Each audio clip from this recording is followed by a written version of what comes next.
मारीच का वध करके राम आश्रम की ओर लौट रहे थे तो पीछे से एक मादा सियार ने बड़े कठोर स्वर में चित्कार किया। बन के मृग एवं पंछी उनके बाईं ओर चलने और दौड़ने लगे। इन अपशकुनों को देखकर राम का हृदय आशंकित हो उठा। उन्हें सीता के अशुभ की चिंता संतप्त करने लगी। इतने में ही उन्होंने मार्ग में लक्ष्मण को आते देखा। लक्ष्मण को देखकर उन्हें ऐसा प्रतीत हुआ कि किसी राक्षसी षड्यंत्र के फलस्वरूप सीता किसी कठिनाई में फंस गई है। चिंतित होकर उन्होंने लक्ष्मण से पूछा, लक्ष्मण, सीता कहाँ है? मैंने तुम्हें आदेश दिया था कि तुम सीता की रक्षा करना, तो तुम उसे अकेली कैसे छोड़ आए? वह किसी विपत्ति में तो नहीं फंस गई? वह जीवित होगी कि नहीं? शीघ्र बताओ, उसे क्या हुआ है? यदि वह जीवित नहीं होगी तो मैं भी अपने प्राण त्याग दूंगा। कहीं ऐसा तो नहीं है कि उस मायावी राक्षस ने हाँ लक्ष्मण कहकर तुम्हें भी भ्रम में डाल दिया है और तुम सीता को अकेली छोड़कर यहाँ दौड़ आए हो, अथवा सीता ने ही भ्रमित होकर तुम्हें यहाँ आने को विवश किया है। ऐसा प्रतीत होता है कि राक्षसों ने अपने प्रतिशोध लेने के लिए यह चाल चली है और तुम इसमें फंस गए हो। खर और दूसर की मृत्यु का बदला लेने के लिए उन्होंने सीता का वध कर डाला होगा। राम के इन वचनों से व्यथित लक्ष्मण बोले, भैया, मैं उन्हें स्वयं अपनी इच्छा से छोड़कर नहीं आया हूँ। मैंने उन्हें अनेक प्रकार से समझाया, किंतु वे चेतना मोह से ग्रसित होकर मुझसे कहने लगी कि तुम्हारे मन में पापपूर्ण भाव भरा हुआ है।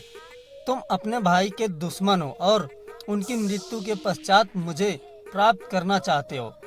उनके इस प्रकार से कहने पर मैं रोष से भर उठा और आश्रम से निकल आया। इस प्रकार से उन्होंने ही कठोर वचन कहकर मुझे यहाँ आने के लिए विवश कर दिया। लक्ष्मण के वचनों को सुनकर राम ने कहा, सौम्य, तुम सीता को छोड़कर चले आए, यह तुमने अच्छा नहीं किया। सीता तो क्रोध में विक्षिप्त हो रही थी और क्रोध में भरी हुई नारी के मुख से कठोर वचन निकलना आश्चर्य की बात नहीं है, किंतु तुम तो समझदार हो। मेरे आदेश की अवहेलना कर तुम्हारा इस प्रकार से चले आना अनुचित है। चिंतित राम और लक्ष्मण जब अपने आश्रम पहुँचे तो उन्हें सीता कहीं दिखाई नहीं दी।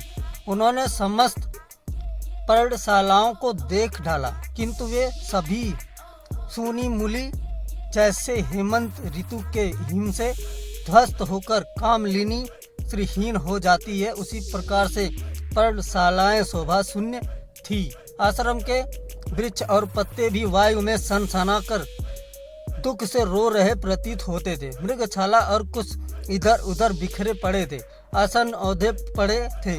वृक्षों के फूल पत्ते तथा कहीं कहीं टहनियाँ टूटी थी, अध टूटी पड़ी हुई थी। आश्रम का अस्त व्यस्त दृश्य देखकर राम विचार करने लगे, सीता का किसी ने हरण कर लिया अथवा किसी दुष्ट राक्षस ने उसे अपना आहार बना लिया।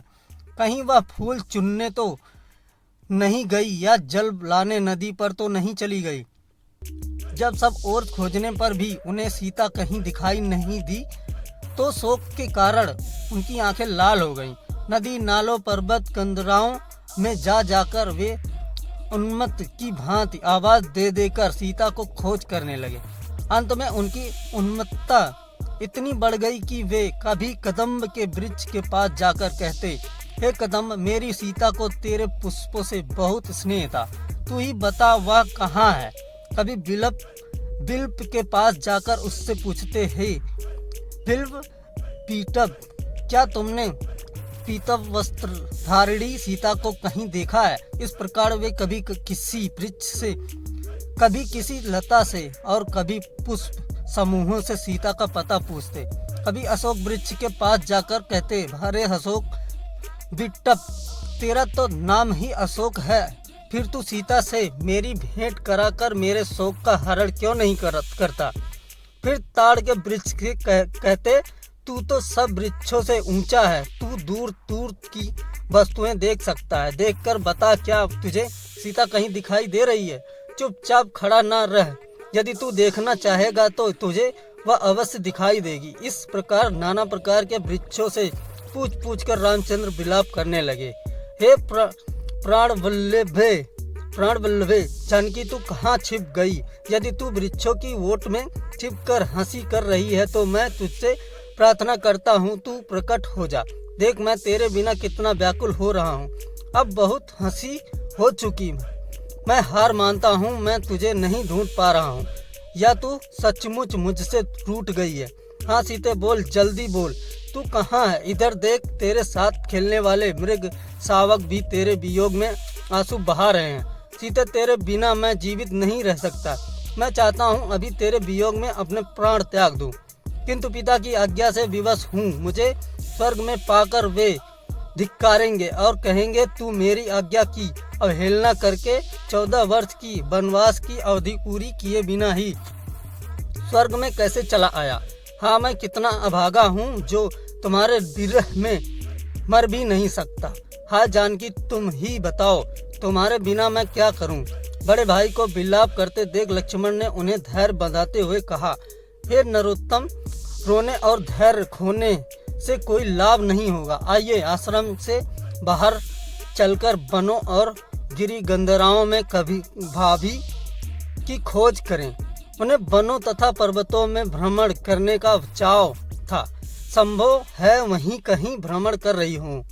यह भी संभव है कि गोदावरी के तट पर बैठी मछलियों की जल क्रीड़ा देख रही हूँ, या किसी भय की आशंका से भयभीत होकर किसी लता कुंज में बैठी हूँ। इसलिए हमारे लिए यही उचित है कि हम विषाद और चिंता को छोड़कर उनकी खोज करें।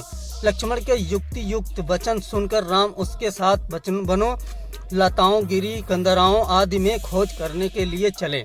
उन दोनों ने समस्त वन, पर्वत, कंदरा आदि में खोज डाला, किंतु सीता उन्हें कहीं नहीं मिली। अंत में राम निराश होकर बोले, सौमित्र, यहाँ तो कोई ऐसा स्थान शेष नहीं बचा जहाँ हमने जानकी की खोज नहीं की हो, परंतु हमें सर्वत्र निराश ही हाथ लगी। अब ऐसा प्रतीत होता है कि मेरी सीता मुझे कभी नहीं मिलेगी। मैं वनवास की अवधि बिताकर जब अयोध्या लौटूंगा और माता कौशल्या पूछेंगी कि सीता कहाँ है, तो मैं उन्हें क्या उत्तर दूंगा? मिथिलापति जनक को क्या मुंह दिखाऊंगा? वे जोर जोर से विलाप करने लगे, हे सीते, मैं तुम्हें कहाँ ढूंढूं? हे वनों के मृगों, क्या तुमने कहीं मृगनयनी सीता को देखा है? हे वनों की कोकिलों, क्या तुमने कहीं कोकिला कंडी जानकी को देखा है? कोई तो कुछ बताओ, क्या सभी मेरे लिए निर्मोही हो गए हो?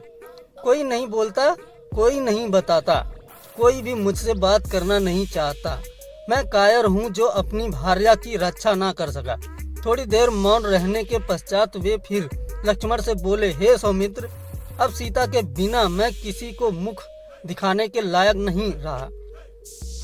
मैं अवधि पूर्ण होने पर भी अयोध्या नहीं जाऊंगा। तुम अब अयोध्या लौट जाओ। भरत से कह देना अब तुम ही अयोध्या का राज संभालो। मैं कभी नहीं लौटूंगा। माता कौशल्या से कहना कि किस प्रकार सीता का अपहरण हो गया और उसकी विरह व्यथा को न सह सकने के कारण राम ने आत्महत्या कर ली। अब तुम्हारे जाते ही मैं गोदावरी नदी में डूबकर अपने प्राण त्याग दूंगा। मैं इस संसार में सबसे बड़ा पापी हूँ, इसलिए तो मुझे एक के पश्चात एक अनेक दुख मिलते चले जा रहे हैं। पहले पिताजी का स्वर्गवास हुआ और अब सीता भी मुझे छोड़कर जाने कहाँ चली गई। घर बार और संबंधी तो पहले ही छूट गए थे। मुझे रह रह कर यह ध्यान आता है कि सीता राक्षसों के चंगुल में फंस गई है। वह भी रो रो कर अपने प्राण विसर्जित कर रही होगी। तुम कहते हो कि वन में या गोदावरी के तट पर गई होगी। ये सब मुझे बहलाने की बातें हैं जो वनवास की इतनी लंबी अवधि में एक बार भी आश्रम से अकेली बाहर नहीं निकली। वह आज ही कैसे जा सकती है? अवश्य ही राक्षसों ने उसका अपहरण कर लिया है अथवा उसे अपना आहार बना लिया है। इन वृक्षों, पशुओं आदि से इतना सामिष्य होते हुए भी कोई मुझे सीता का पता नहीं बताता। हाँ सीते, हाँ प्राण वल्लभे, तू भी बता, मैं तुझे कहाँ ढूंढूं, कहाँ जाकर खोजूं?